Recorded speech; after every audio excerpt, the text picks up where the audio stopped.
rescue knows what they're doing. Look after him, will you? If the heroes get him, this mission could go sideways.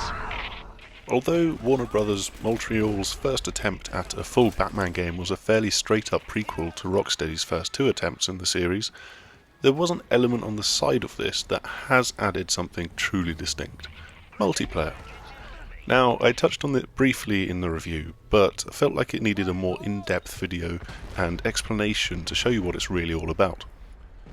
So the premise is quite simple. There are two teams of thugs, one for Bane and one for the Joker, and they're fighting over control of various buildings and elements of Gotham.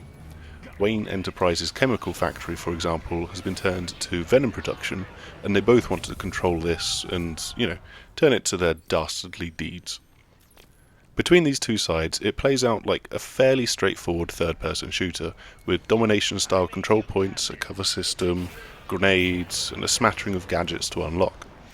But to be honest, this side of the gameplay is a little unsatisfying. There's just not that much pizzazz to the handling and mechanics, so it's a bit dull and flat.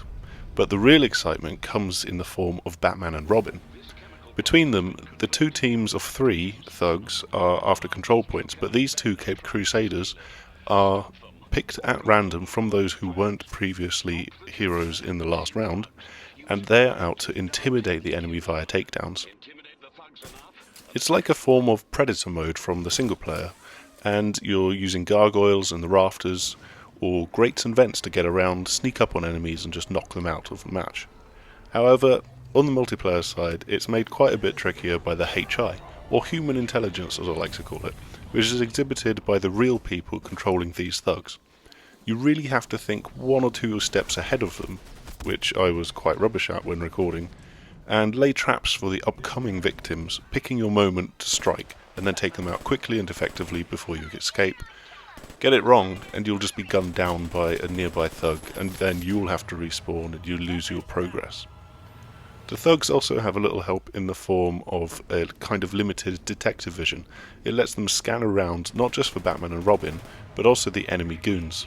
In my case, it didn't really help me very often to escape Crazy Dell's clutches, for example, but it does come in handy when you're looking for your assailant and you want to get that little upper hand. Protect them from the heroes, or our mission is at risk.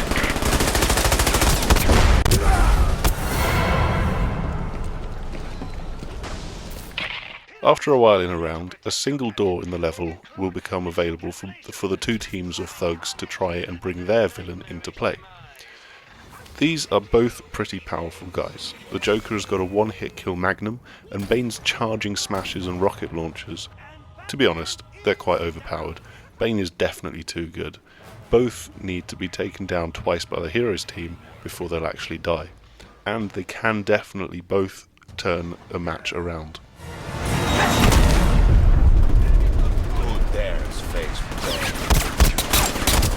This is the only game mode at this point with the domination and control points, and there are just a handful of maps, but it's still quite entertaining and fun, despite being brutally punishing at times.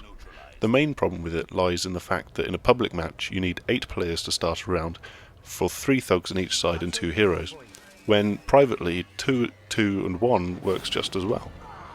That certainly needs to be addressed so that people can actually just hop into a game quickly and not sit around waiting for a match to start for upwards of 5 minutes at times.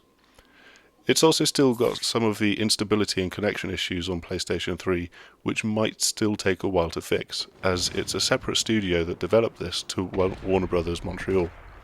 But on the whole, if you've got Arkham Origins, it's definitely worth dipping a toe into and seeing what it's about. And hopefully it can hold a healthy niche player base over the next few months. In the meantime, you should definitely keep an eye out for meets on TSA, because if you have got a solid group of 8, or even just 5 as I just mentioned, that takes a whole lot of pain out of sitting and waiting in matches, and also you'll be playing with friends. So I hope you've enjoyed this little look, and maybe you will join us online at some time.